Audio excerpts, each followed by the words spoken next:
want to talk to you about actually taking the test. But first, let me tell you a quick story. One of my students, who I had a couple months ago in one of my classes, had been a vegetarian for probably about 5 or 6 years. And you know what? The night before the test, she started craving a Big Mac. Why? I have no idea. Maybe all her friends were having it and it just looked really good. Maybe she was actually iron deficient and didn't know. Whatever the reason, she actually ate it. And you know what? On test day, she got really, really sick. And after all of her months of prep, she actually had to leave and take the test again months later. So it was a big disappointment. Why am I telling you this story? Well, there are some things that you can do that don't relate directly to test preparation, but can still help you go in and ace the test on test day. Let's take a look at those things today. Let's first start with kind of a pep talk. I want you to know why you should feel confident going into test day. A couple of things. First of all, keeping the test in perspective to help you feel really good. Remember, even if you're a little worried, the ACT is just one part of your whole college application. And colleges will also look at things like your essay, your volunteer work, your GPA, which you spent 4 years getting instead of 3.5 hours getting your ACT score. And you know what? 10 years from now, no one's going to be saying, how did you do on your ACT? Tell me about it. Really. Also, reflect on all the work you've done. You've worked really, really hard.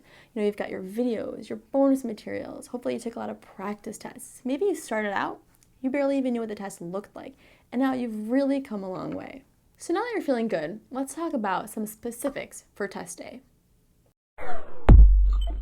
Let's start talking about what to bring, what you want to pack the night before test day. So things like a test center admission ticket, that's a big deal. They won't let you in if you don't have one. Acceptable ID, that's another thing. Bring that or they won't let you in. Number 2 pencils with erasers, and I say bring the wooden ones. You easily know that they're number 2, it says number 2, and you know what? The tip is a little bit wider and it'll be quicker to bubble in your answer choices with this pencil rather than a mechanical pencil. So bring a few of these. A watch, definitely, so you can keep track of time. A calculator, and make it one you're comfortable with. Make it the one you use all the time. Don't make it some really fancy one you haven't used before. And make sure to bring an extra battery, because I've had students who've had their batteries die, and that's never a good thing. Bottle of water or energy drink, and a snack, a healthy snack. Maybe something whole grain with a little bit of protein, like whole grain granola. So that's what you should bring. What shouldn't you bring? These are the things that they just won't allow in the test center at all, so don't bother bringing them. Books, notes, scratch paper, highlighters. A lot of my students are really sad about that, but no highlighters, not even for reading, so don't bring them. Colored pens or pencils. Correction fluid, aka whiteout. You can't have it, so don't bring it. Any electronic device, and reading material. All of these are not okay in the test center. Don't cram. That's another thing to know. The night before, I have some students who really want to just try to cram in more information. You know what? Studies show that really doesn't even work.